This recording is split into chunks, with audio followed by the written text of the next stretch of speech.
आज हम लोग फुल फ्लेजर वैसे एडजस्टमेंट पर बात करेंगे, मैक्सिमम वैसा एडजस्टमेंट उठाएंगे जो डेटर पर बेस्ड होगा, यानी डेटर्स से आधारित या डेटर्स पर आधारित कौन कौन से एडजस्टमेंट हो सकते हैं, मैक्सिमम कितने एडजस्टमेंट हो सकते हैं। मैं इसके पहले वाले क्लास में यानी लेक्चर नंबर 10 में सभी को बताया था डेटर से रिलेटेड 3 एडजस्टमेंट के बारे में। 3 एडजस्टमेंट पर मैं चर्चा किया था, जिसमें पहला एडजस्टमेंट आया था create provision for doubtful debts, that is new reserve. Second में बात किया था made provision for discount on debtors, ठीक है। एंड थर्ड में बात किया था फर्दर बैड डेट के बारे में। और ये तीनों में मैं सिखाया था कि ये तीनों में देखो सीक्वेंस एडजस्टमेंट करने का, एक ही टाइम में तीनों एडजस्टमेंट को हम लोग नहीं करेंगे, बारी बारी से एडजस्टमेंट को एडजस्ट किया जाएगा। तो तीनों में सबसे पहले किसको एडजस्ट किया जाएगा, ये रैंकिंग को मैं समझाया था। आज की प्रॉब्लम में देखो, मैं जो यहां प्रॉब्लम ले रहा हूं, जो एडजस्टमेंट ले रहा हूं, 3 से ज्यादा एडजस्टमेंट मैं ले रहा हूं आज डेटा से रिलेटेड, और ये समझने का प्रयास करेंगे कि एडजस्टमेंट को कैसे एडजस्ट किया जाएगा। देखो तो चलो हम लोग बिना लेट के हुए जल्दी फटाफट प्रॉब्लम एक लिख रहे हैं, ट्रायल में कुछ इंफॉर्मेशन ले रहे हैं और उसके बाद सारा एडजस्टमेंट यहां लिखने का काम कर रहे हैं। देखो सबसे पहला चीज डेटर यहां पर दिया हुआ, देखो ट्रायल में डेटर्स है, बिल्स रिसीवेबल है BR,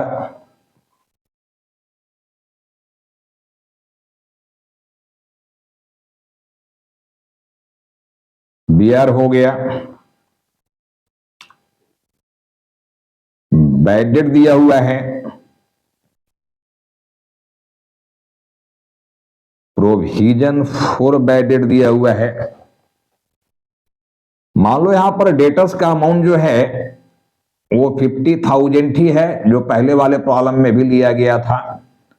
BR का अमाउंट यहां पर 15,000 दिया हुआ है, ये दोनों एसेट्स हैं इसलिए डेबिट में आ रहे हैं। BD का अमाउंट यहां पर 5,000 दिया हुआ है and provision for bad debt का अमाउंट यहां पर 3,000 दिया हुआ है, ये दिया हुआ देखना। पहला एडजस्टमेंट यहां पर आ रहा है create provision for doubtful debt, जिसको हम लोग ब्रैकेट में शॉर्ट में DD बोलते हैं, डाउटफुल डेट 10%। सेकेंड एडजस्टमेंट यहां पर आ गया made provision for discount on debtors 10%। Third यहां पर आ गया FBD फर्दर बैड डेट 5,000, और ये सेम एडजस्टमेंट में इसके पहले वाले प्रॉब्लम में लिया था, परसेंटेज भी सेम दिया हुआ था। अब देखो एडजस्टमेंट नंबर 4, यहां से जो एडजस्टमेंट अब चेंज हो रहा है, देखो एडजस्टमेंट नंबर 4, ठीक है। देखो गुड्स सोल्ड ऑन सेल्स और return basis, goods sold on sales और return basis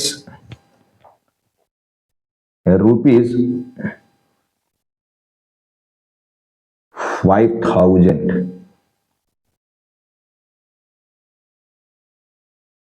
cost price ₹4,000।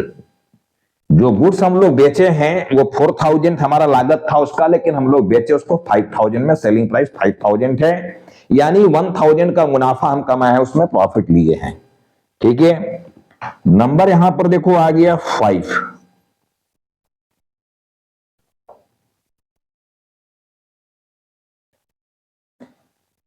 A bill is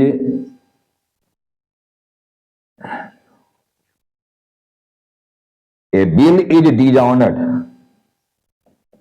of ₹2000।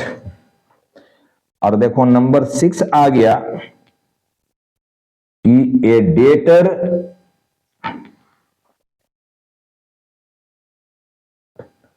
Debtor is also a creditor। A debtor is also a creditor of ₹3000। अब देखो 3 adjustment मैं यहां पर और बढ़ा दिया। अब ध्यान से समझना, देखो यहां पर एक अमाउंट हम लोग क्रेडिटर का भी ले ले रहे हैं। देखो ये क्रेडिटर्स का अमाउंट है, मान लो यहां पर ₹20,000। चलो जो ट्रायल मैं लिया हुआ हूं ये कंप्लीट ट्रायल नहीं है, जितना एडजस्टमेंट मैं लिया उससे रिलेटेड कुछ इंफॉर्मेशन इसमें दिया हुआ है, ठीक है ना। यहां पर एक और अमाउंट, एक और इंफॉर्मेशन बढ़ा दे रहा हूं, देखना सेल्स। ये सेल्स का अमाउंट अपना जो है ये ₹65,000 है, ठीक है ना। नंबर 7 में देखो क्लोजिंग स्टॉक की मैं बात कर रहा हूं। Closing stock ₹40,000। ये क्लोजिंग स्टॉक अपना 40,000 का है। हालांकि देखो एडजस्टमेंट नंबर 1 से लेकर जो एडजस्टमेंट नंबर 6 है, ये एडजस्टमेंट नंबर 1 से लेकर एडजस्टमेंट नंबर 6 तक जिसका संबंध डेटर से है, ठीक है ना। डेटर से है या बिल्स रिसीवेबल बीआर का भी संबंध डेटर से होता है। डेटर के ऊपर बिल लिखा जाता है जिसको बीआर बोला जाता है। यह बिल चैप्टर में समझाया जाएगा बहुत तरीके से कि बीआर और बीपी होता क्या है। इसके लिए अलग से चैप्टर आया हुआ है, बिल चैप्टर, ठीक है ना। तो हम लोग बिल ऑफ एक्सचेंज जब पढ़ेंगे उस समय बीआर और बीपी के बारे में और भी हम लोग डीप में जाकर वहां पर समझने की प्रयास करेंगे। देखो अब बेटे समझो, ये 6 एडजस्टमेंट और 6 का संबंध हो गया डेटर से। अब बताओ ये 6 एडजस्टमेंट में मैं पहले किसको एडजस्ट करूं, ये जानना है। कुछ नया एडजस्टमेंट जो आ गया उस पर हम लोग अभी डिस्कस करेंगे, हाँ उसके बाद ही डिस्क्लोजर पर आएंगे। बट ये समझो कि ये 6 एडजस्टमेंट में से सबसे पहले किसको एडजस्ट करें। इसके पहले वाले क्लास में तो हम ये समझा दिए थे, देखो कि सबसे पहले फर्दर बाय डेट, इसको हम लोग एडजस्ट करते हैं सबसे पहले फर्दर बाय डेट को। देन न्यू रिजर्व, जो बाहर तुमको क्रिएट करने के लिए बोला गया रिजर्व, देखो ये जो रिजर्व है इसको हम लोग एनआर बोल रहे हैं, न्यू रिजर्व, ये हमारा न्यू रिजर्व है। और यहां जो ट्रायल में दिया हुआ है देखो ये ₹3,000, ये इसको हम लोग बोलते हैं ओल्ड रिजर्व या ओल्ड प्रोविजन, ये बोला जा रहा है। ट्रायल के अंदर वाला ओल्ड है, पहले से चूंकि ये आ रहा है इसलिए ओल्ड बोला जा रहा है। और अभी जो बनाने की बात एडजस्टमेंट में बोला गया ये न्यू है, न्यू प्रोविजन बनाना है, जिसको न्यू रिजर्व बोल रहे हो। न्यू प्रोविजन बोलो, न्यू रिजर्व बोलो, ठीक है, बोथ आर सेम। मैं समझाया था कि दोनों को यहां पर adjustment point of view, accounting point of view से सेम ही बोला जा रहा है, माना जा रहा है प्रोविजन और रिजर्व। जबकि थ्योरेटिकल में मैं बोला था दोनों के बीच में डिफरेंस होता है। देखो प्रोविजन हमको यानी हाउ बनाना पड़ता है, चाहे प्रॉफिट का केस हो या लॉस का केस हो, लेकिन रिजर्व यानी हाउ नहीं बनता है। रिजर्व जब भी बनता है प्रॉफिट के केस में बनता है, लॉस के केस में नहीं बनता है। तो एक बेसिक डिफरेंस प्रोविजन और रिजर्व में देखो ये भी है, ठीक है। अब रिजर्व के भी टाइप्स होते हैं, उस पर कभी हम लोग डिस्कस करेंगे फिर से। General reserve, specific reserve, secret reserve, ठीक है ना, रिजर्व फंड, बहुत तरह के रिजर्व हैं। तो ये आगे प्रोफेशनल स्टूडेंट को ये सारे तरह के रिजर्व को ठीक से समझना है। और रिजर्व और प्रोविजंस के डिफरेंस भी थ्योरी में पूछे जाते हैं। तो दोनों में अंतर है थ्योरेटिकल पॉइंट ऑफ व्यू से, but practical point of view से अंतर नहीं है, ये मैं समझा रहा हूं। अब समझो ये 3 में तो हम समझा दिए थे कि रैंकिंग है। पहले फर्दर बाय डेट का काम समझाया गया था, उसके बाद मेड प्रोविजन फॉर डिस्काउंट, इसके बाद create provision for doubtful debts. लेकिन यहां चौथा एडजस्टमेंट आ गया गुड्स सोल्ड ऑन सेल्स और रिटर्न बेसिस। अब ये किस तरह का सेल्स है बच्चे, गुड्स सेल किया गया है देखो सेल्स और रिटर्न बेसिस पर। अरे आजकल धड़ल्ले से आप लोग ऑनलाइन परचेजिंग करते हो, मोबाइल है, अदर कोई इलेक्ट्रॉनिक सामान मंगाते हो, गैजेट मंगाते हो, क्या बहुत लोग शूज मंगा लेते हैं, बहुत लोग जैकेट मंगाते हैं, ठीक है ना। तो ऑनलाइन का आज दौर आ चुका है। आज ज्यादा से ज्यादा सेल जो हो रहे हैं वो ऑनलाइन से हो रहा है, ठीक है ना। तो ऑनलाइन में क्या करते हो, आप जाके अपना मोबाइल में सर्च कर लेते हो, क्वालिटी देख लेते हो, कलर देख लेते हो और ऑर्डर मार देते हो। जब सामान आ जाता है तो बहुत सारे केस में कैश ऑन डिलीवरी होता है, ठीक है, जब माल मिलेगा तो कैश दिया जाएगा। या बहुत सारे ऐसे स्कीम होते हैं जिसमें पहले ही पैसा ले लिया जाता है। तो स्कीम चाहे जो भी हो, अगर माल तुम्हारे पास आ गया तो क्या कोई जोरी है कि उसको रख ही लेना है क्या? पसंद आएगा तो रख लेना है, और पसंद नहीं आएगा तो कंपनी बोल देता है, उसमें लिखा हुआ रहता है, जहां से भी आप सर्च करके ऑर्डर देते हो कि भाई विद इन ए वीक, आपको नहीं पसंद है तो ये माल लौटा देना।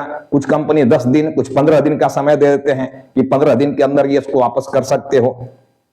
तो ठीक है, पैसा भी दे दिया, कैश ऑन डिलीवरी, और माल ले लिया। अब पैकेट खोला, ठीक है, और उसको देखा, नहीं समझ में आ रहा है तो क्या करेंगे हम? परचेज तो कर लिए हो, पैसा भी दे दिए हो, और उधर से सेलर सेल कर दिया है, और सेल किया तो वो एंट्री भी ले लिया है, ठीक है ना। हालांकि वो जब माल भेजा तभी एंट्री ले लिया है, माल भेजते ही वो एंट्री कर चुका है, debtor account debit to sales, ये एंट्री कर दिया है वो माल भेजा तो, ठीक है ना।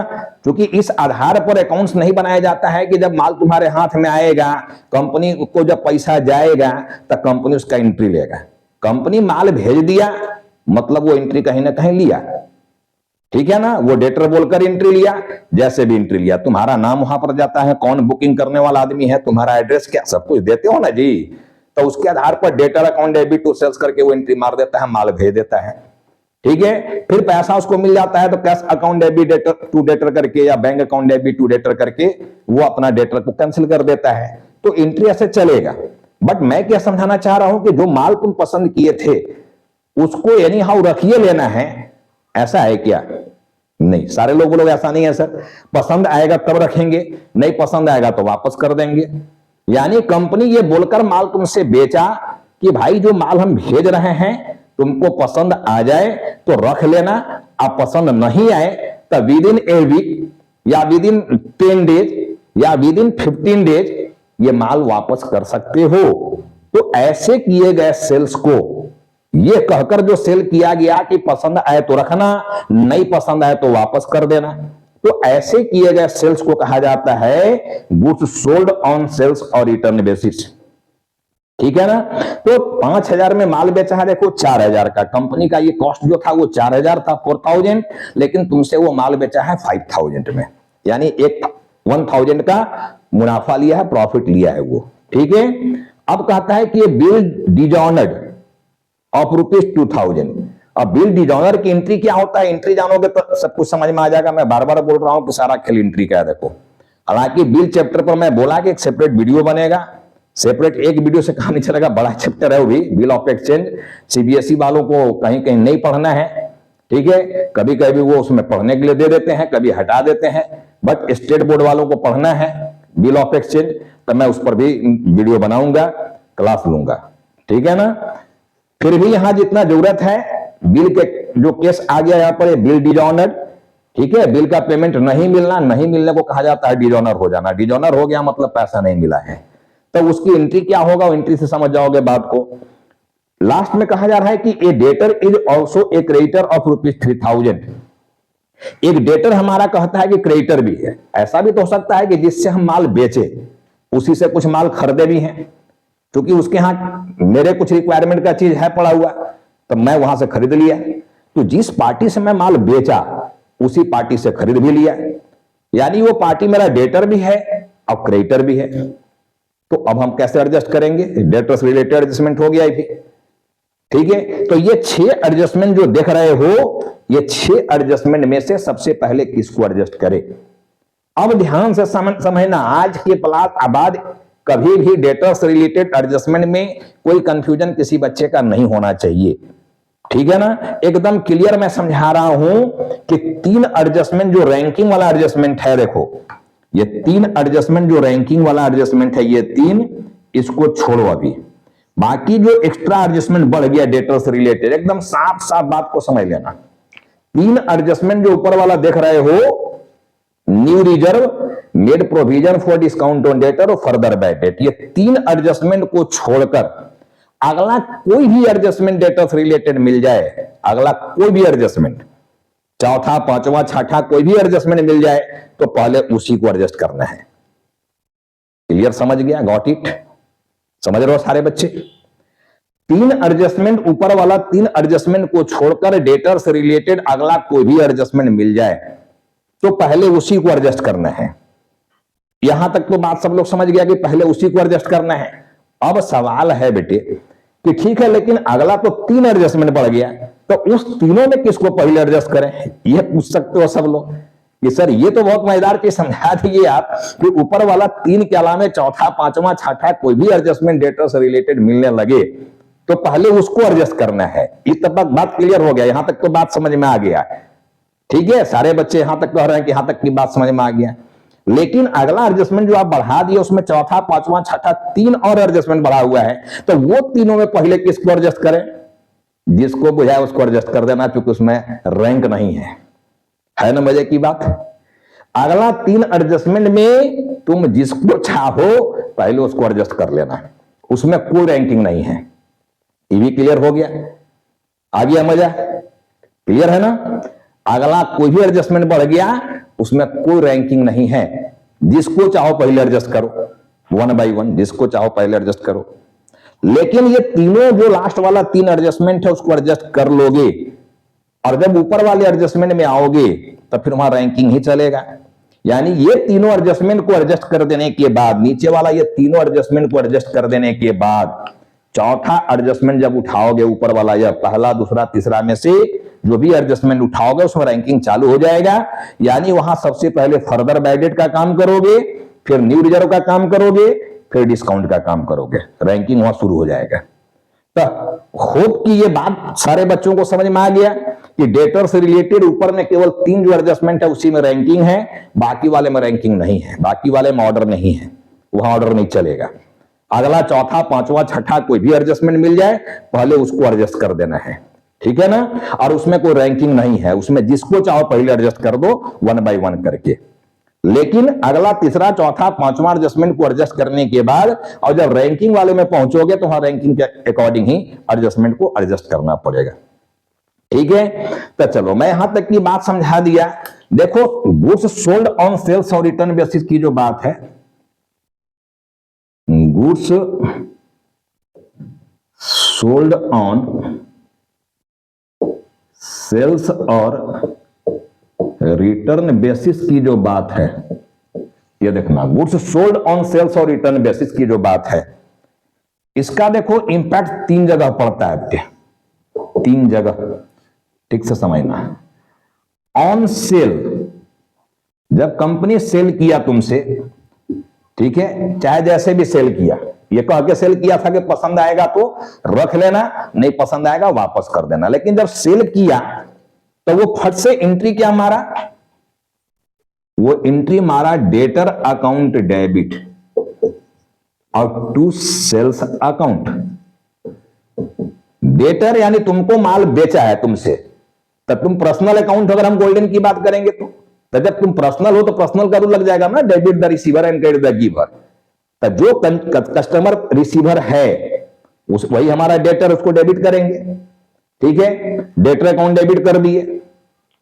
और to sales, sales credit nature का चीज है, पहले भी गुड्स सेल की एंट्री किए हो, cash account debit to sales, bank account debit to sales, sales credit में रहता है। ट्रायल में भी देखो क्रेडिट में आया हुआ है सेल्स 65,000 रुपए, यहां पर क्रेडिट नेचर का चीज है सेल्स। ट्रेडिंग अकाउंट बनाते हैं तो क्रेडिट में ही जाता है वो, तो सेल्स क्रेडिट नेचर का चीज है, ठीक है ना? तो मान लो यहां पर जो सेल किए हो, देखो ये 5,000 रुपया में सेल किए हो, 5,000 रुपीज में। अब बताओ कि इस एंट्री का इंपैक्ट कहां पड़ा? ये सेल्स की एंट्री किया हुआ है, कहां कहां इंपैक्ट पड़ा? डेटर तुम्हारा देखो यहां पड़ा हुआ है डेबिट में, डेटर एसेट्स होता है, तो पहले से जो भी डेटर है, ठीक है, उसमें ये एंट्री कर देने से डेटर को यहां पर प्लस कर दिए हो, डेबिट की हो मतलब प्लस किए हो, मतलब डेटर का अमाउंट बढ़ गया है। इस एंट्री को करने से डेटर का अमाउंट बढ़ गया है। और देखो सेल्स यहां क्रेडिट में है यानी माइनस में, और यहां भी माइनस किए हो, तो माइनस माइनस क्या हो गया? सेल्स, सेल्स भी बढ़ गया है, माइनस माइनस प्लस हो गया। यानी इस एंट्री को करने से प्रभाव डेटर और सेल्स पर क्या पड़ा?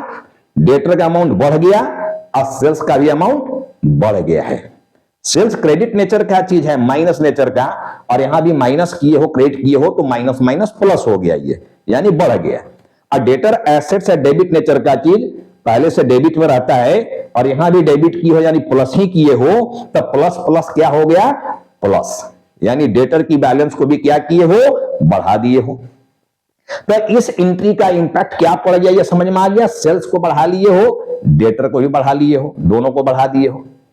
लेकिन मान लो, ठीक है, कि इमीडिएट कैश ऑन डिलीवरी था, इमीडिएट पैसा तुमको भेजा नहीं गया, जो भी कस्टमर ने नहीं भेजा, खोल के पैकेट देख लिया, नहीं समझ में आया, उसी समय वापस किया, भैया हम सामान नहीं रखेंगे, तुम्हारा सामान वापस चला गया। ठीक है, अगर कैश मिल गया होता तो उस पर भी हम आएंगे, लेकिन नहीं मिला मान लो, तो फिर तो सेल्स तुम्हारा कंफर्म हुआ नहीं, सेल्स की एंट्री मार के बैठ गए थे। अब कस्टमर लौटा दिया माल, तो लौटा दिया माल तो क्या करोगे, ये सेल रह गया क्या, नहीं रहा ना, तो ये एंट्री कैंसिल करना पड़ेगा। यानी जब रिटर्न हो गया यही गुड्स, जब रिटर्न कर दिया गया, तो रिटर्न के केस में क्या करोगे, इस एंट्री को कैंसिल करना होगा। जब ये एंट्री बिना काम का हो गया, जब सेल्स रहा नहीं, डेटर रहा नहीं, तो ये दोनों को क्या करना होगा, कम करना होगा, क्योंकि दोनों को बढ़ा दिया था। तो रिवर्स एंट्री मार देंगे हम लोग यहां पर, सेल्स अकाउंट डेबिट और to debtors account, sales account debit to debtors account, ये चला जाएगा तुम्हारा 5000 रुपीज से। देखो एडजस्टमेंट की रिप्लाई ये रिटर्न वाला है, रिप्लाई ये नहीं है, एडजस्टमेंट जो है आया उसकी रिप्लाई देखो ये है। अब ये रिप्लाई क्या कह रहा है, एंट्री क्या बताया, सेल्स को डेबिट मार दिया, सेल्स क्रेडिट में रहता है देखो माइनस में, लेकिन यहां प्लस कर दिया, तो प्लस माइनस कैंसिल हो गया ना जी, कम हो रहा है ना, यानी सेल्स की अमाउंट को कम करना है। और डेटर डेबिट में रहता है देखो प्लस में, और डेटर को यहां माइनस कर दिया, मतलब डेटर को भी कम करना है। कितना से, सेलिंग प्राइस से, क्योंकि सेल्स को सेलिंग प्राइस पर रिकॉर्ड किया गया था, तो रिटर्न को भी सेलिंग प्राइस पर ही रिकॉर्ड किया जाएगा, जितना से बढ़ाया था उतने से घटाना है। ठीक है ना, तो देखो इस एडजस्टमेंट का इंपैक्ट, यानी एडजस्टमेंट नंबर 4 का जो इंपैक्ट जा रहा है वो कहां कहां जाएगा, देखना ठीक से, ये कहां कहां जा रहा है। देखो एक तो हम लोग सेल्स में जाकर माइनस कर देंगे कितना रुपया, 5000। दूसरा डेटर में भी जाकर क्या करोगे, डेटर में भी जाकर माइनस कर दोगे कितना रुपया, 5000 रुपया। एडजस्टमेंट तो लास्ट डेट पर किया जा रहा है ना जी, जब फाइनल अकाउंट बन रहा है अपना, वहां एडजस्टमेंट किया जा रहा है। ठीक है ना, वहां एडजस्टमेंट किया जा रहा है। चलो उसके साथ देखो अब क्या हो रहा है, जब तुम रिटर्न मान लिया इसको, ठीक है, रिटर्न मान लिए हो, तो तुम्हारा क्लोजिंग स्टॉक बढ़ेगा कि नहीं बढ़ेगा। रिटर्न जब मान लिया गया तो क्लोजिंग स्टॉक बढ़ेगा कि नहीं बढ़ेगा, तो क्लोजिंग स्टॉक को भी बढ़ाना होगा हमको। देखो जो क्लोजिंग स्टॉक है, ये क्लोजिंग स्टॉक यहां हमको प्लस करना होगा, लेकिन कितना से, कॉस्ट प्राइस से। स्टॉक जब भी बढ़ेगा कॉस्ट प्राइस पर, cost price and market price which ever is lower, ठीक है, will be value of closing stock. Closing stock का वैल्यूएशन जो किया जाता है cost price and market price which ever is lower, उस पर और डीप में हम लोग आगे बात करेंगे। देखो ऐसा भी होता है कि मान लो कोई कस्टमर से माल हम बेच दिए, यह कहकर कि रिटर्न बेसिस पर यह माल बेचा गया रहा है जी, लेकिन यहां पर मान लो जब हम फाइनल अकाउंट बना रहे हैं ईयर एंड में, तब तक वो कस्टमर कंफर्म नहीं किया कि उसको माल पसंद आया कि नहीं आया, वो माल रखेगा कि नहीं रखेगा, तब तक वो कंफर्म नहीं किया, और हमको फाइनल अकाउंट यहां बनाना है। ठीक है ना, मेरे पास टाइम नहीं है, ईयर एंड हो चुका है, लास्ट डेट है, फाइनल अकाउंट बनाना है, उस डेट का फाइनल प्रॉफिट लॉस हमको जानना है। तो क्या करेंगे, जब कस्टमर तुमको उधर से रिप्लाई ये नहीं दिया कि हाँ जी वो माल रखेगा कि नहीं रखेगा, तो फिर क्या मानकर इसका एडजस्टमेंट करोगे।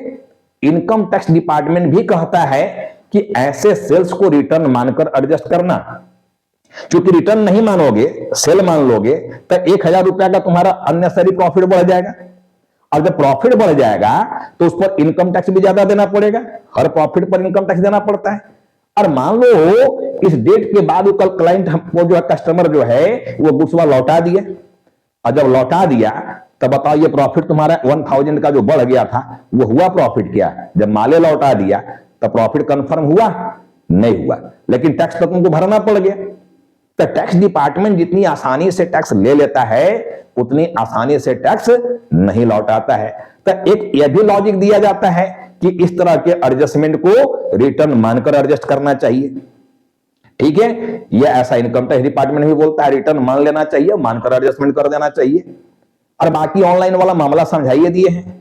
ठीक है, कि माल नहीं पसंद आया तुरंत लौटा दे रहे हो, तो लौटा दे रहे हो तो पहले बेचने का एंट्री, फिर रिटर्न की एंट्री, और जब रिटर्न की एंट्री जो किया वही एडजस्टमेंट की रिप्लाई है। और वही रिप्लाई जो है उसका प्रभाव कहां कहां जा रहा है, देखो 3 जगह। मैं बोला था कि जनरली एडजस्टमेंट का इंपैक्ट 2 जगह पड़ता है, 2 अकाउंट पर, लेकिन कुछ एडजस्टमेंट है जिसका इंपैक्ट 2 से अधिक जगह पर पड़ता है। तो देखो ये भी एक एडजस्टमेंट है, गुड्स सोल्ड ऑन सेल्स और रिटर्न बेसिस, जिसका इंपैक्ट 3 जगह पड़ रहा है। एक तो सेल्स को कम करेंगे, दूसरा डेटर्स को कम करेंगे, और तीसरा क्लोजिंग स्टॉक को कॉस्ट प्राइस पर बढ़ा देंगे। तो जब मैं यहां disclosure trading P&L balance sheet बनाकर दिखाऊंगा इस कॉलम का, तो हम लोग ये सेम काम करेंगे जो काम यहां हुआ है, देखना यही सेम काम करेंगे। ठीक है ना। तो चलो इस एडजस्टमेंट को मैं क्लियर कर दिया। अब यहां पर एडजस्टमेंट है बिल डिजॉनर का। देखो बिल डिजॉनर की एंट्री होता क्या है समझो। जब बिल तुम किसी डेटर पर लिखते हो, अब क्यों लिखा जाता है इस पर विशेष हम लोग बात करेंगे, उतना बात करेंगे, ये वीडियो 1.5-2 घंटे का हो जाएगा अभी। ठीक है ना। जब बिल लिखा जाता है तो हम लोग एंट्री करते हैं BR account debit to debtors account, to debtors account, ये एंट्री किया जाता है, जान लो, जब बिल लिखेंगे तब। ठीक है। तो जो बिल यहां पर डिजॉनर हुआ वो 2000 रुपीज का है, ये एंट्री कर दिया था। बताओ इस एंट्री को करने का इंपैक्ट कहां कहां पड़ा, बीआर और डेटर पर। BR and debtor both are asset, दोनों एसेट है, देखो दोनों डेबिट साइड में पड़ा हुआ है, डेटर है बीआर है, देखो दोनों से एसेट साइड में पड़ा हुआ है। तो both are asset, debit balance. अब बीआर को यहां डेबिट किए हो मतलब बीआर के अमाउंट को बढ़ा दिए हो, और डेटर को क्रेडिट किया माइनस कर दिया मतलब डेटर के अमाउंट को घटा दिए हो। तो इस एंट्री को करने का इंपैक्ट यही पड़ा हुआ है कि जैसे ये एंट्री मारा, बिल लिखने का एंट्री किया, तो बीआर का अमाउंट 2000 से बढ़ गया है और डेटर का अमाउंट 2000 से घट गया। ठीक है। तो बीआर एक नेगोशिएबल इंस्ट्रूमेंट है। ठीक है। Whenever you have required money you may discount from there bank it. ठीक है ना। इसको डिस्काउंट भी करा सकते हो, इट इज ट्रांसफरेबल ऑल्सो। तो इस पर हम लोग सेपरेट बात करेंगे बिल ऑफ एक्सचेंज में, जैसा मैं बोला हूं वहां पर जाके मैं इसको समझाऊंगा। लेकिन जब बिल डिजॉनर हो जाएगा, डिजॉनर हो जाना मतलब पैसा नहीं मिला ड्यू डेट पर बिल का, तो फिर इस एंट्री को कैंसिल कर दिया जाएगा। देखो इस एंट्री को हम लोग कैंसिल कर देंगे। तो ये जो कैंसिल हम लोग कर रहे हैं ना, ये जो कैंसिल कर रहे हैं, ठीक है, ये कैंसिल ही एडजस्टमेंट का रिप्लाई है। देखो अब एंट्री कैंसिल कर दोगे तो तुम्हारा यहां पर क्या एंट्री चला गया, debtor account debit to BR account, ये चला गया। अब बताओ एडजस्टमेंट का रिप्लाई ये है, देखो 5वां नंबर एडजस्टमेंट की रिप्लाई ये है। ठीक है। जब रिप्लाई ये है तो इस एंट्री का इंपैक्ट क्या पड़ा, डेटर को देखो डेबिट किए हो मतलब बढ़ा रहे हो, अब बीआर को क्रेडिट किए हो मतलब घटा रहे हो। यानी डेटर को बढ़ाएंगे 2000 से और बीआर को घटाएंगे 2000 से। तो एडजस्टमेंट की रिप्लाई देखो ये है, debtor account debit to BR account, debtor को बढ़ाना है बीआर को घटाना है। ठीक है ना। तो चलो एडजस्टमेंट नंबर 5 की भी बात किए, एडजस्टमेंट नंबर 6 की बात अब हम कर रहे हैं। देखो अब कहता है कि एक डेटर हमारा जो है वो क्रेडिटर भी है, यानी पैसा हमको देना भी है और पैसा लेना भी है, पैसा देना भी है और पैसा लेना भी है, पैसा देना भी है पैसा लेना भी है। बताओ पहले दे या पहले ले। अब कुछ लोग कह दोगे नहीं पहले लेंगे सर, तो देने वाला कहेगा कि मेरा पैसा का कोई इंपॉर्टेंस नहीं है क्या जी, पहले हम ही को दो। क्या है, सेम रुपया तुमको देना है, सेम रुपया लेना है, जितने से डेटर है उतने से क्रेडिटर है। क्या तो पहले देंगे कि लेंगे, सीधा सीधा रिप्लाई है न लेंगे और न देंगे, न लेना है न देना है। तो जब लेना देना है ये नहीं है तो क्या ऐसा ही छोड़ दें, ऐसा ही बुक्स में सुधार हो जाएगा क्या, नहीं, नहीं लेना नहीं देना का भी एंट्री करना पड़ेगा। ठीक है। हम डेटर को भी कम कर देंगे और क्रेडिटर को भी कम कर देंगे, क्रेडिटर और डेटर दोनों को कम कर देंगे। तो एंट्री हम क्या मारेंगे, क्रेडिटर क्रेडिट में है तो इसको डेबिट कर दो, घट जाएगा ये, क्रेडिटर अकाउंट डेबिट और टू डेटर कर दो, डेटर अकाउंट, डेटर डेबिट में था क्रेडिट कर दिया, देखो डेटर का अमाउंट घट गया, और क्रेडिटर देखो यहां क्रेडिट में 20,000 इसको डेबिट मार दिया, भी घट गया, तो न लेंगे न देंगे, ये एंट्री हो गया, न लेना न देना का, ठीक है ना। क्रेडिटर को भी कम कर दिए और डेटर को भी कम कर दिए, जितना भी अमाउंट है देखो, समझ में आ गया बात। क्रेडिटर को डेबिट मारे हो मतलब कम करना है, देखो ठीक है ना। हम लोग क्रेडिटर में जाकर माइनस करेंगे और डेटर में भी जाकर माइनस कर देंगे। तो लास्ट जो एडजस्टमेंट हमारा है छठा नंबर, उसकी रिप्लाई देखो ये मिल गया, न पैसा लेना है न देना है, ठीक है। तो चलो मैं बढ़े हुए जो एडजस्टमेंट 3 थे उसको भी समझा दिया, देखो उसको भी मैं समझा दिया, समझो यहां पर।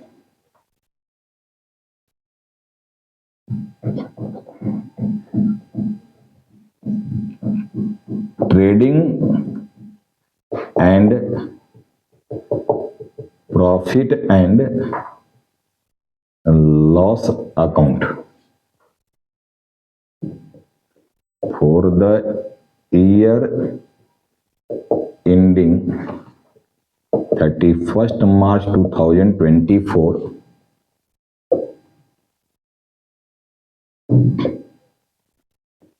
particular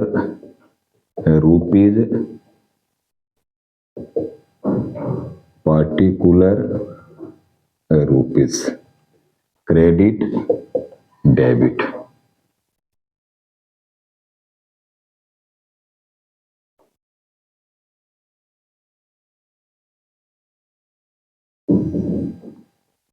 by 2,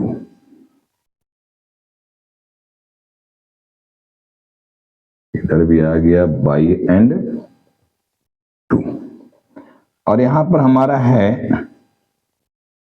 balance sheet as eight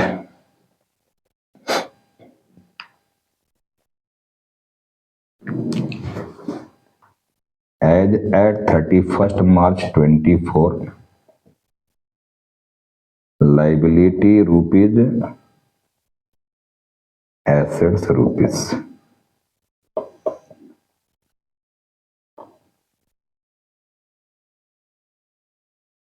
देखो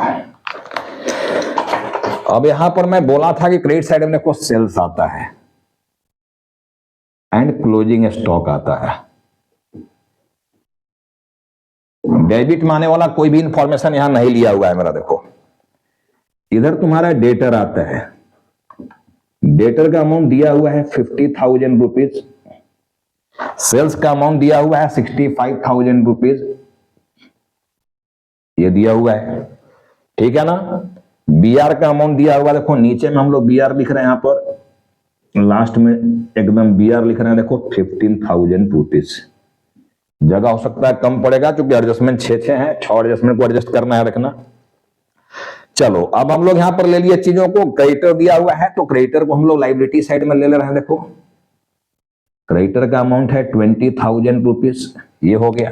सबसे पहले मैं बोला था कि डेटर का जो एडजस्टमेंट है उसको बैलेंस शीट में एडजस्ट करना चाहिए। देखो यहां मैं देखो एडजस्टमेंट नंबर 4 को पहले एडजस्ट कर रहा हूं, एडजस्टमेंट नंबर 4 को मैं बोला कि 3 एडजस्टमेंट के बाद अगला जो भी एडजस्टमेंट डेटर से रिलेटेड मिलेगा पहले उसको एडजस्ट करना है।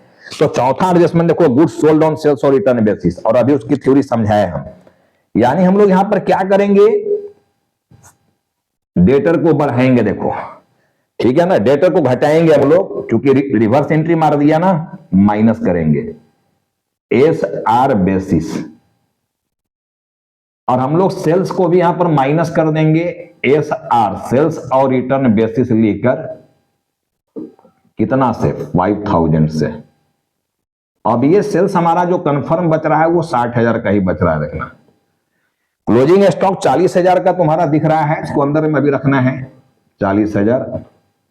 5,000 से देखो डेटर हम लोग यहां कम कर लिए, अब हमारा डेटर यहां पर बच गया 45,000 रुपीज, ये बच गया देखो 45, ठीक है ना। जब माले वापस हो गया, ये मान लिया हो तो डेटर का अमाउंट घट गया, यहां से वापस हो गया तो एक एडजस्टमेंट तो कर दिए।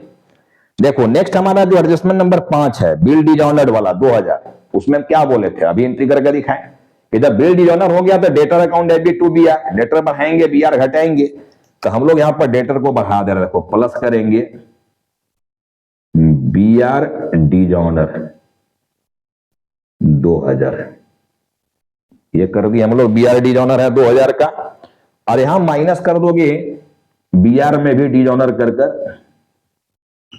2000, तो ये घटकर आ जाएगा 13,000, 13,000, और ये पहुंच गया अपना 43 पर 43,000। अब यहां पर last adjustment debtor is also creditor, तो क्रेडिटर और डेटर दोनों को कम करने के लिए बोले हम, यहां पर माइनस करोगे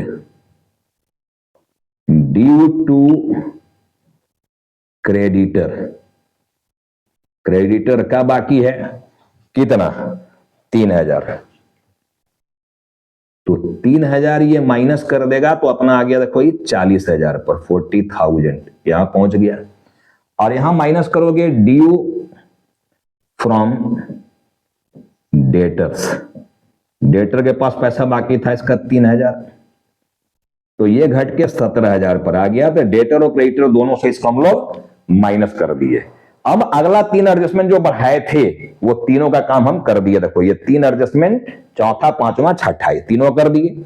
अब रैंकिंग वाला बात आ गया, देखो रैंकिंग वाला यहां, तो रैंकिंग वाला में आ रहा है, देखो अब हम लोग क्या करेंगे, सबसे पहले माइनस करेंगे एफ बी डी, अब एफ बी डी तुम्हारा है 5000, तो ये घटकर आ गया 35,000। इसके बाद आ गया देखो एनआर, एनआर 10% है। अब देखो बीआर वाला बात तो समझ गए हो, बीआर वाला को हटाना पड़ेगा क्योंकि नीचे जगह नहीं बच रहा है, बीआर में से डिजॉनर माइनस करके 13,000 बाहर चला गया, वीडियो का रिवाइंड करके देख लेना भाई, ठीक है ना। अब मैं यहां से हटा रहा हूं, देखना बीआर को, डिस्क्लोजर में समझा दिया था बीआर का, ये मैं यहां से हटा दिया। अब एनआर 10% निकालोगे तो ये 3500 रुपीज आएगा, तो ये 31,500 पर आ गया, देखो घटकर। अब इसमें माइनस किया जाता है लास्ट में provision for discount, provision for discount, और भी 10% है मतलब 3150। अब ये घट के बाहर जाएगा, देखो 3150 के बाद 0, 10 में से 5 गया 5, और 4 में से 1 गया 3, ठीक है ना। अब 31 में से 3 गया 28, तो 28,350, यही तुम्हारा फाइनल फिगर गया बाहर में, रखना ठीक है। अब यहां जब आएंगे तो मैं क्या बोला था, formula bad debt plus further bad debt plus NR minus OR, ये गया देखो। अब बैडेड तुम्हारे यहां दिया हुआ है 5000, तो 5000 हम लोग बैडेड को ले लिए। फर्दर बैडेड देखो तुम्हारा यहां एडजस्टमेंट में आया हुआ है 5000, तो फर्दर बैडेड ले लिए। एडजस्टमेंट का हम जनरली 2 जगह होना है, मैं समझाया था, देखो ये फर्दर बैडेड 5000, फिर एनआर का अमाउंट है 3500, तो एनआर का अमाउंट यहां पर ले लिया 3500, तो 5 5 10 और 3 13,500, 30,500। अब इसमें तुम्हारा ओआर का अमाउंट देखो यहां दिख रहा है 3000, ओआर का अमाउंट 3000, इसमें माइनस कर दोगे तो ये आ गया 10,500 पर, ठीक है ना। तो ये एडजस्टमेंट को हम लोग भेज दिए, देखो। इसके बाद प्रोविजन फॉर डिस्काउंट यहां दिख रहा है, इसको अलग से लिखने के लिए बोले थे कि provision for discount on debtor जो है 3150, ये बाहर लिख दो अलग से, फॉर्मूला में शामिल नहीं था वो, ठीक है ना। मैक्सिमम काम हो गया। अब स्टॉक में देखो हम क्या बोले थे कि स्टॉक में हम लोग को प्लस करना होगा SR बेसिस लिखकर, गुड्स सोल्ड ऑन सेल्स और रिटर्न बेसिस में देखो कॉस्ट प्राइस 4000 है ना, जो माल 5000 में बेचे थे उसका लागत प्राइस 4000, तो 4000 से क्लोजिंग स्टॉक बढ़ जाएगा, तो क्लोजिंग स्टॉक में 4000 इसको ऐड कर देना, और ऐड करके इसको बाहर 44,000 कर देना, ये चला गया। तो देखो मेरा जितने भी एडजस्टमेंट थे ये सारे एडजस्टमेंट का काम हम लोग कर लिए, सारा एडजस्टमेंट का काम हो गया। तो कैसे डिस्क्लोज किया जाता है, आज मैक्सिमम जो है सो एडजस्टमेंट लेने का प्रयास किए हम डेटर से रिलेटेड। अब एक एडजस्टमेंट एरर बोलकर कुछ शामिल हो सकता है, ये नहीं बोला जाएगा कि लास्ट एडजस्टमेंट हो गया, लास्ट बोलकर कुछ नहीं होता है, ठीक है। बट मैक्सिमम जो हो सकते थे एडजस्टमेंट डेटा से रिलेटेड, उसको मैं समझाने का प्रयास किया। होप कि सारे बच्चों को ये वीडियो समझ में आया होगा कि कैसे कैसे एडजस्टमेंट को एडजस्ट किया जाता है, ठीक है ना। अब इससे रिलेटेड देखो एक कंप्लीट क्वेश्चन जो है ये उठाने का प्रयास करेंगे, जिसमें कंप्लीट ट्रायल रहेगा, complete trading penal balance sheet बनाएंगे इन सारी एडजस्टमेंट को लेते हुए, ठीक है। तो हम लोग बहुत जल्द देखो आगे वाले क्लास में मिलेंगे, लेक्चर 12 में। मैं यहां तर्क दिया था, देखो 10,500 का जो रिजर्व आया ही कैसे आया, इसका लॉजिक मैं दिया था, ठीक है। कि अपने पास देखो डूबा हुआ पैसा 5,000 और डूब गया 5,000 और डूबने की संभावना 3,500, यानी टोटल जो बैड दिख रहा 13,500, उसको रिजर्व से बंद करना था। रिजर्व तुम्हारे पास केवल 3,000 है, जबकि चाहिए था 13,500, 13,500, ठीक है ना। But you have only ₹3,000। तो शॉर्टेज तुम्हारा प्रोविजन का हो गया 10,500 रुपए। और प्रोविजन का निर्माण जो किया जाता है, प्रोविजन जो क्रिएट किया जाता है, जो प्रॉफिट एंड लॉस अकाउंट से क्रिएट किया जाता है। तो प्रॉफिट एंड लॉस अकाउंट से कितना प्रोविजन बनाने की जरूरत पड़ा हमको, 10,500 रुपए। अगर इसको यहां नहीं लिखना चाह रहे हो तो एक वर्किंग नोट यहां पर बनाएंगे और ये एडलेस को सीधा वर्किंग में दिखा के अब सीधा फाइनल यहां 10,500 रुपया लिख देंगे। ऐसा भी कर सकते हो कि भैया 10,500 रुपीज का प्रोविजन हमको और चाहिए, क्योंकि टोटल प्रोविजन चाहिए हमको 13,500 रुपया, जबकि प्रोविजन हमारे पास केवल 3,000 रुपया ही पहले से है। तो प्रोविजन का जो शॉर्टेज हो गया, वो प्रोविजन हमको और चाहिए 10,500, वो बनाया। प्रोविजन की अगर सारे लोग कहोगे, कुछ लोग कमेंट करोगे, लिखोगे कि हाँ सर इस पर एक जर्नल भी लाइए प्रोविजन से रिलेटेड, प्रोविजंस में जो जो ऑप्शंस आप समझाए हैं उसका जर्नल से रिप्लाई कैसे दिया जाएगा, तो मैं उस पर भी एक सेपरेट वीडियो बनाऊंगा, जो बहुत ही मजेदार वीडियो होगा और बहुत यूजफुल होगा सारे स्टूडेंट के लिए, ठीक है ना। तो चलो हम लोग बहुत जल्द मिलते हैं, इसका एक कंप्लीट क्वेश्चन को लेते हुए और प्रोविजन पर फिर एक सेपरेट वीडियो भी मैं बनाऊंगा, ठीक है ना। तो हम लोग लेक्चर नंबर 12 में मिलते हैं। आप इसको कंप्लीट वीडियो को देखो और थोड़ा सा बुक से जाके भाई प्रैक्टिस करो, इस तरह की प्रॉब्लम खोजो जहां इस तरह की एडजस्टमेंट मिल रहे हैं, ठीक है ना। चलो हम लोग मिलते हैं फिर बहुत जल्द।